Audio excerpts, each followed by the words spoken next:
Hey YouTube, again it's been a while since I made a video, but this was inspired by a young 26-year-old American soldier.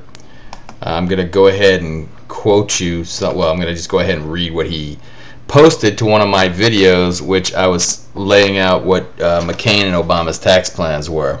So here I am. I'm gonna go ahead and read this out for you. He's got a laugh my effing ass off, which is LMFAO. He put what means that. You're so misinformed. I was overseas fighting in a war and supporting Bush while you were sitting in your room cutting yourself. You want to talk about people not knowing fact? What about you? Where do you get your info? Do I know the truth because I was over there while you were here safe in America getting your facts from TV? You need to take an economic class.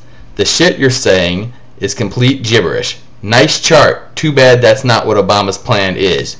You'll get change, all right. So let's go over some things first. First of all, I put in the video. I don't know if you watched the whole. You must not watch the whole video. I clearly stated that plan came from the Tax Policy Center. So if you go to taxpolicy.org or just Google it. That's one of the websites you can get the references from. There's plenty of good information on there, by the way. And the other one, it was a report by both the Urban Institute and the Brookings Institute. So all those three. So those are my references. I'm going to go ahead and put that chart back up. I'm going to read you something else here. It said the rich would pay more under Barack Obama's tax plan, and the poor and middle class would pay less.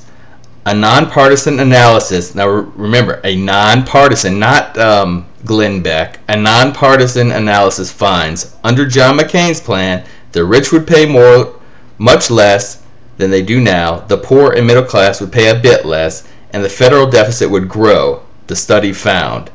And I'm going to go ahead and skip here and go to how much the federal deficit would grow. I'm not going to read you this whole article because it would take probably the whole 10 minutes. The two candidates differ widely in their approach to the estate tax, which the Republicans call the death tax. McCain set it at 15% for estates above $5 million. Obama would set it at 45% for estates above $3.5 million. Both candidates favor extending a patch that would keep the alternative minimum tax from encroaching on middle-income families, largely because his tax proposal would leave tax breaks for the wealthy in place. McCain's plans would cost the U.S. Treasury more than Obama's. The precise cost depends on whether you assume the current tax breaks would be renewed or would expire. Assuming that they have been renewed anyway, Obama's plan would bring an additional $7 billion in taxes over the next 10 years, while McCain's would cost the Treasury $600 billion. Assuming the legislature would have passed it, blah, blah, blah, so on, so on. Anyway, I'm not going to read you the whole article, but that simply says, and it's what I said in my last video, I said that we got to quit borrowing money because we're borrowing and spending instead of tax and spending. I also said that both of these candidates would cut taxes, but that McCain would cut taxes for the wealthiest, and Obama would cut taxes for the middle class and the low income, and he would raise taxes on the wealthiest. So I didn't misinterpret or say gibberish. I simply quoted statements from the tax center. Okay, so you can go ahead and look that up yourself. Secondly, so this goes on to my second. I'm going to go ahead and post a link to his page. He doesn't make any videos. He favorites a lot of Glenn Beck's gibberish, borrowing a word from him. And Glenn Beck, for people around the world who don't know who Glenn Beck, I'm sure a lot of you know who Bill O'Reilly is. Glenn Beck is on, I believe it's MSNBC or CNBC. He's on one of the other cables, not Fox News, but he's not a journalist. He's basically an opinion column on TV. And that's where a lot of these cable news shows have gone to. They have these guys that come on and right around the prime time hours on the East Coast and or even a little earlier in some cases, and they basically spout out their opinions as if they are fact. And over the long haul, over the last 10 or 15 years, younger people growing up seeing this, just that's sort of where they get their opinions from. They don't really do any digging. You get the 2-minute political commercial, the 1-minute political commercial, and that's sort of where people get informed on who they're going to vote for.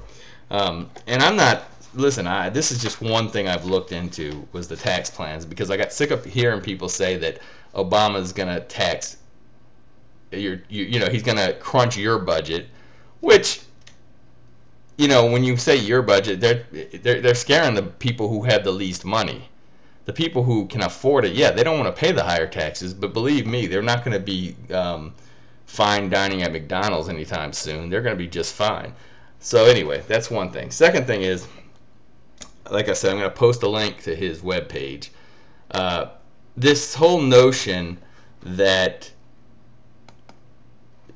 first of all, he didn't know anything about me, because as I showed you in the beginning of this video, pictures of me serving in late 2001, well into 2002 in Afghanistan, right after 9/11,